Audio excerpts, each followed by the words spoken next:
waa warqad ay soo saareen jabhaddii SNM markii ay soo galeen dowladda Soomaaliya ay dhacday iyaguna ay soo galeen gobollada waqooyi. Warqadaas marka ay kaga hadlayaan waxyaabo runtii la yaab leh oo marka aad kaga bogan doonto dhacdooyinka ka dhacay Laascaanood iyo gobollada waqooyi bari. taasoo ma garanaysaa minca sameynaysa markaad eegto warqadan waxa ku qoran iyo waxyaabii ka dhacay Laascaanood intii SNM ay joogtay 15 sano. warqad waxay leedahay waatan waa kulankii guddiga amniga jabhaddii SNM amba loo yaqaanay xilliga Somali National Movement oo ereyga Somali mar dambe ka hadlaya iyo mincaha ay markaa ku socdeen iyo markii dambe waxay isu bedeleen. dabcan ereyga Somali markaa waxay markii hore ku socdeen inay lahaayeen waxaan sheegay xoreynana maamulka kaliya taliska ee markaa Soomaaliya haysta ayaan ummadda ka xoreynana anagoo u taagan dhaqdhaqaaqa wadaniga ee Soomaaliyeed. laakiin si xukuumadda Soomaaliya markaa jirtay waxay ku eedeeyeen inay nimanku khayaan wadani yihiin amxaara u galeen dalkana doonayeen inay kala gooyaan iyagu laakiin taa way asraareen tan iyo maalintay 1991 wixii laga soo bilaabo way asraarayeen dhowr 80 ilaa 1991 ba way asraarayeen inta gadaal ayay laakiin run ka noqotay wixii xukuumadda Soomaaliya ku eedeysay ayaa run noqotay taana daliil baan insha Allah gadaal ka soo daraya. halkan markaa waxay ku qabteen guddiga amniga ee markaa SNM iyo waxyaabaha warqada ku qoran aan idin kala baxay sidan ay ku bilaabayaan. markii aanu magaranayay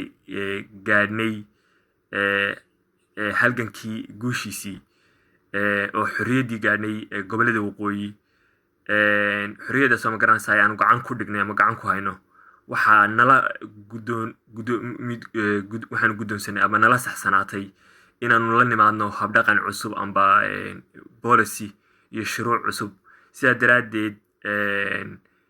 waxa si aanu jiha cusub ugu dhaqaaqno waxa aanu markaa adapti garaynay amba aanu qorsheynay kulan kaasoo markaa ay qabteen guddida amniga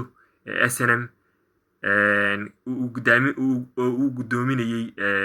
Cabdiraxmaan Axmed markaa dabcan guddoomiyaha SNM ahaa ee guddiga amniga sida halkan ku sheegayaan. kulankanna waxaanu isla marnay marxalado kala duwan iyagoo isku qabsaday magaranayay qaraarada lagu gaadhay warqadan amba shirkaas. aakhirkii waxay isku wada raaceen waxyaabaha soo socda oo markaa aan idin sheegi doono insha Allah. waxa ay dhaheen waanu ognahay si xaqiiqina waanu u yaqiinsannahay in ay nagula nool yihiin dad aan isaaq ahayn gobollada waqooyi inaan wada deganahay mayso oo waxay inay nolol nool yihiin waxa weeye waa hadal loo isticmaalo dadka minority-ga oo kala okay taasoo markaa xaqiiqada runtii ka duwan. anyway kuwaasoo aanu iska soo horjeednay xilligii halganka aanu la dagaalamanay kaliya taliskii ay sheegay dhiig miiratada ahaa xukunka dhiig miiratada ahaa ee Siyaad Barre waa sida ay sheegeen. halgankaas oo aan ku weynay dad fara badan oo markaa aan ka bixi doonin xusuustayada si markaa aanu taa uga hortagno mustaqbalka aanu uga hortagno dad anaga cadow nagu ah inay naga soo horbaxaan. waxay dhaheen oo aan isaaq ahayn haddeer waxaan joognaa xilligii markaa aan gobollada waqooyi ka dhigi lahayn meel u gaara exclusive domain of the Sheikh Isxaaq clan meel u gaara ama maamul u gaara gobollada waqooyi ay noqoto oo markaa awood isaaq mooyaane aan cid kale ku lahayn. sidaa daraaddeed waxay dhaheen in order to achieve this clear hadaf si aanu hadafkan cad u gaadhno hadafkaasoo markaa u midho dhali doona jiilka dambe isaaq ah ay dhalan doona ama mustaqbalka soo socda waxa aanu go'aansanay qodobadan hoos ku tixan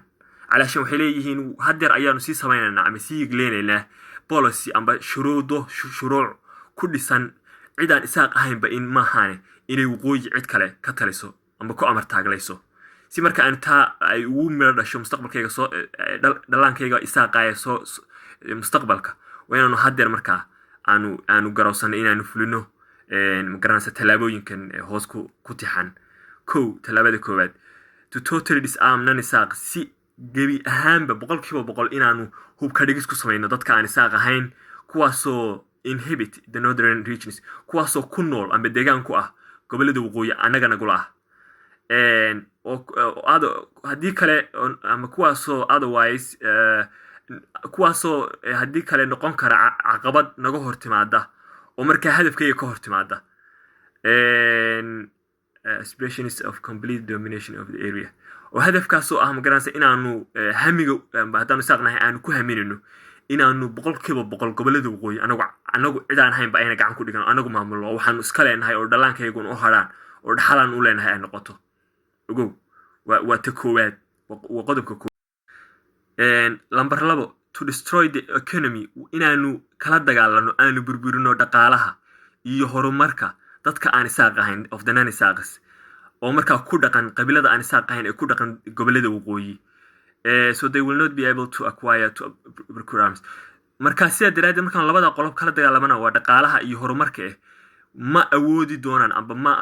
ku hamin doonaan inay awood u helaan dhaqaale weeyaan ay ku gataan amba ay ku helaan hub maadaama laga dagaalamay horumarka iyo dhaqaalaha talaabada saddexaad to establish promptly inaanu yagleelno amba aanu samayno dad xashuushiina amba xushaashiina waxaa dhahaa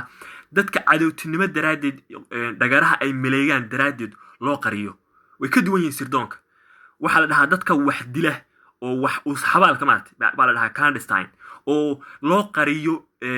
gunnimada iyo halista iyo midiya qariska iyo dhabar midika geliska iyo xabaalka ay samaynayaan daraaddood wax loo qariyo marka way ka sii xun yihiin sirdoonka clandestine baa la dhahaa clandestine iyo secret army kuwana markaa ciidamo sirdoona kuwaasoo markaa scrutinize oo markaa eega amba baadha oo soo ururiya xogo sirdoon oo ku saabsan dhaqdhaqaaqa dadka aan isaaq ahayn oo dhan kastoo noloshooda dhaqaalaha horumarka dagaalada hubka ay heleen waxa kusoo kordha wax allaale iyo waxa oo magaranaysa inaanu labada ciidan waa xashiishiinta kuwa dhagaaraha ooga iyo ciidamada sirdoonka waa labada qolo waa talaabada saddexaad okay talaabada afraad baa markaa qodobka afraad ee guddida amniga SNM ay soo saareen markaa waxa weeye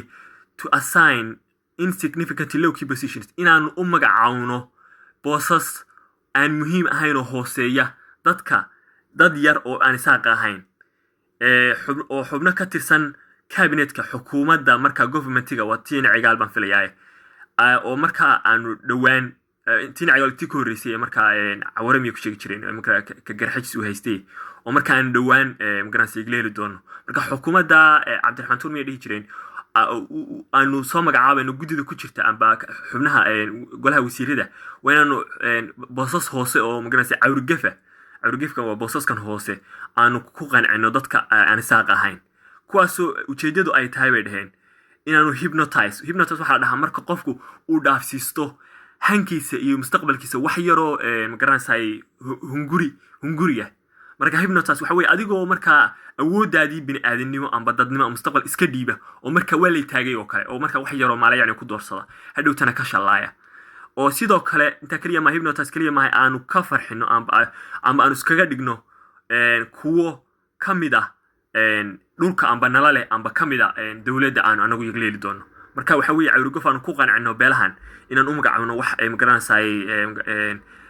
asal madoorshaa oo waxba ka bedelayn xukuumaddeeda oo markaa maqaar saara aanu siino kadibna magaranaysaay aanu